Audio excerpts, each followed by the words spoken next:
To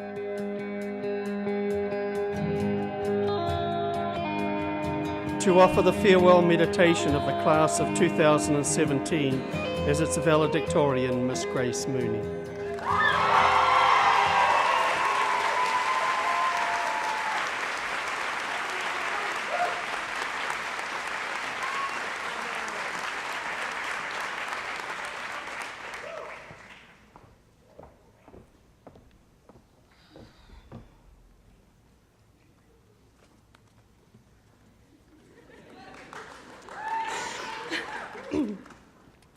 Mrs. Bethel, President O'Donnell, Cardinal Mueller, Mrs.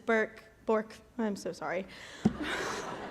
Reverend Fathers, esteemed faculty, our tireless staff, parents, family, friends, and other honored guests, my fellow students, especially my fellow graduates. It is an honor to stand before you and an indomitable task to bid farewell to you and to Christendom College on your behalf. When I was an all too confident and energetic freshman, I visited my academic advisor, Dr. Shannon, in utter distress. And I told him that the academics here were just too easy, and I was bored, and I wanted to leave. And he promised me that if I were really prepared for it, he and the other professors would truly challenge me. They would forge my mind in the fire of liberal arts. They would truly train me to think, and I would not find it easy or boring.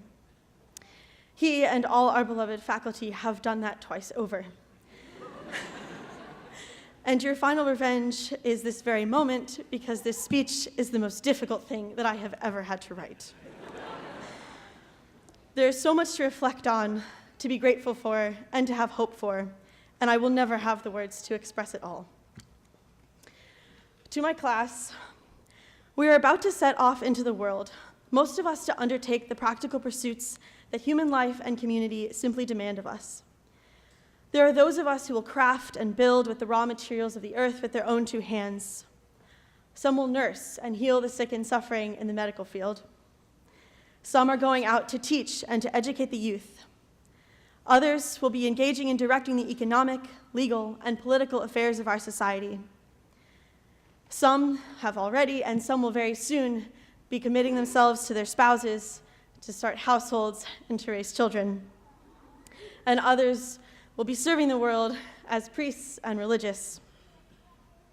But first we all paused, and we spent these last 4 years together in leisure, in the peeper sense of the word leisure, together in the pursuit of the intellectual life. It's an impossible thing to describe everything that this experience has been, and so I will resort to the most useful skill I have learned as a student, and that is to quote someone smarter than I am, rather than attempting to say it myself. St. John Henry Newman, in The Idea of a University, describes our endeavor thusly: an assemblage of learned men and women, zealous for their own sciences, and rivals of each other, are brought, by familiar intercourse, and for the sake of intellectual peace, to adjust together the claims and relations of their respective subjects of investigation.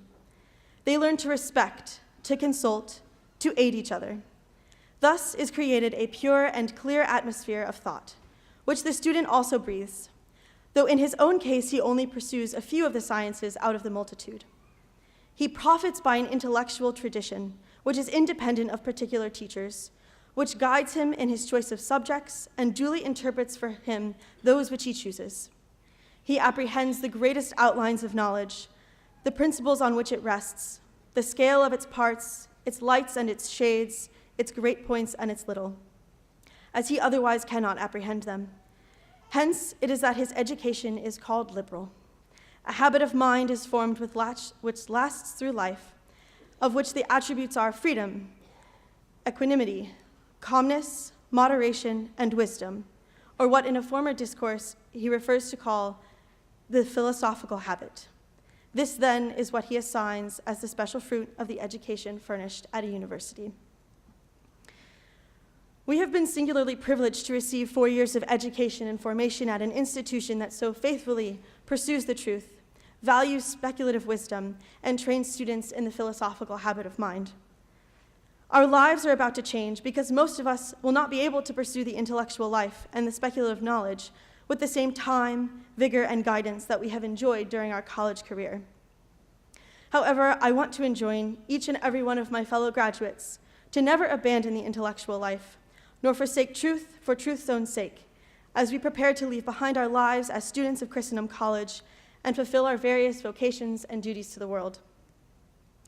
First, I encourage you all to continue to marvel at the intrinsic worthiness of truth and the human capacity for knowledge. St. Thomas Aquinas teaches that the ultimate end of the universe is truth. Everything we experience in the world around us was designed by and reflects our Creator, an intelligent God. And He made us so that we could know the universe. He gave us 5 senses to behold it. He created light that we might see it. He created the whole universe to communicate truth to us. But we have privilege over and above all His other creatures, excepting, of course, the angels. He created us with an intellect capable of holding all the forms of the universe and reasoning beyond them to realities higher than those perceived by the senses. St. Thomas Aquinas writes that the highest perfection of the universe demands the existence of some creatures in which the form of the divine intellect is represented according to intelligible being. That is to say, the perfection of the universe requires the existence of creatures with intellect. In this way, we are all capax universi, capable of the universe, capable of knowing all the forms and uniting them in our minds. And through this knowledge of the universe, we are capax Dei, capable of knowing and achieving God as our final end. When we embrace this power and the responsibilities that accompany it, by faithfully pursuing the intellectual and contemplative life, therein lies the greatest of human achievements and the purpose of the universe. The pursuit of knowledge also frees us. It frees us from error, from sin, from demeaning ourselves by prioritizing a lower good before our highest good. And so our studies are called liberal. Joseph Pieper explains that only those are called liberal or free which are concerned with knowledge, and those who concern themselves with utilitarian or worldly ends are those whom we call servile. Beyond freeing us to fulfill our human capacity, the pursuit of the intellectual life is a source of communion with our fellow human beings and communion with God. We have all enjoyed at Christendom an intellectual life bolstered by a vibrant community and contextualized in the true friendship pursued through conversation with one another. While it is a most exalted pursuit, it is also a fundamentally human one. And so we have plumbed the depths of the universe and the truths of our faith with joy and humor, with passion and zeal, with tears and mercies, with mistakes and shared triumphs. We have shared our talents, our travels, our study guides, and our very selves. Truth is a communal endeavor, and it has been an honor and a privilege to pursue it with each and every one of you. And I look forward to many more years of friendship from which I hope to draw more inspiration and encouragement to go out into the world and share that truth with others. Our intellectual life is also a source of communion with God, for which we can take our Blessed Mother as an example. Many of us spent several months in Rome, studying abroad during our junior year. While there, we visited Florence, and one monastery that is adorned with dozens of magnificent medieval frescoes, including one of the most famed and prominent, depicting the scene of the Annunciation. In the scene, the Archangel Gabriel approaches the Blessed Virgin, who turns away from her desk and her open book to greet her angelic visitor. She was reading, engaged in the intellectual life, no doubt focused on the highest truths. And it was in that moment that God chose to encounter her in the most intimate way by asking her to be the mother of Christ incarnate. In our time at Christendom, I know that we have experienced God in the midst of our studies. Sometimes we have found him when we expected in theology class, but very often we have found him hidden behind the truths that we learned in our philosophy classes, our math classes, our science classes, our literature classes, our history classes, political science, and all the more. At the very least, as Dr. DeFrancis and the monastics are wont to say, we have encountered the wood of Christ's cross in the wood of our desks. Now, after exalting the human intellect and praising our pursuit of truth as the worthiest of endeavors, I want to recall to myself and to remind all my fellow graduates to continue pursuing the intellectual life and striving for speculative knowledge with humility, with gratitude, and with a readiness to sacrifice. We need look no further than the people that we are surrounded by in this room today. Our parents, to whom we owe years and years of formation, support, encouragement, and counsel, who are sitting behind us today, sending their children off into the world very bravely.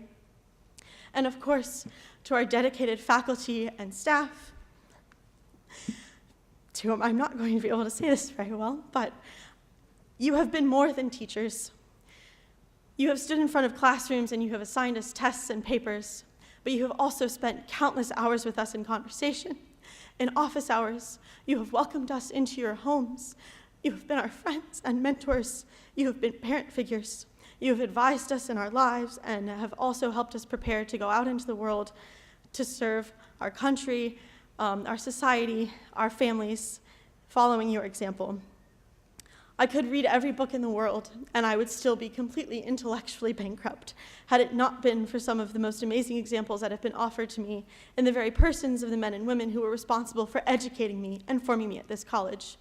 I would be nowhere were it not for Mr. Brown's consistent example of generosity and the constant outpouring of kindness and charity that he shows to all the students, for Mrs. Sixon's example of how to unite an intellectual life and all of the strength that comes with motherhood and womanhood, for Dr. Wunsch, for his sensitivity and advice about communicating with those in the world around us, meeting them where they are at, following on the principle that knowledge follows upon the mode of being of the knower.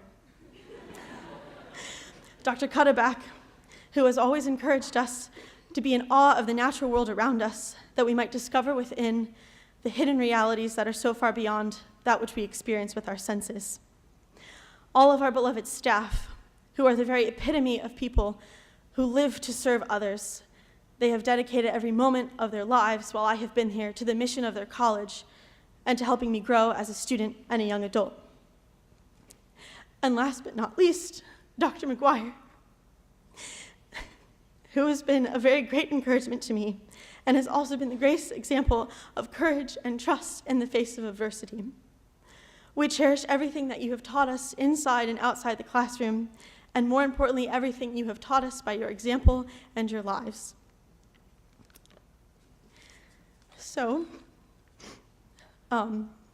recalling that we all have a duty to continue living the intellectual life and pursuing speculative wisdom after we've continued on after graduation, and with gratitude and appreciation for everything that has been given to us formally in the classroom and by the sacrifices and dedications of everyone else, I know that I can speak for my class when I say that we go out from this college joyful, full of hope, ready to engage the world, and without fear. Thank you.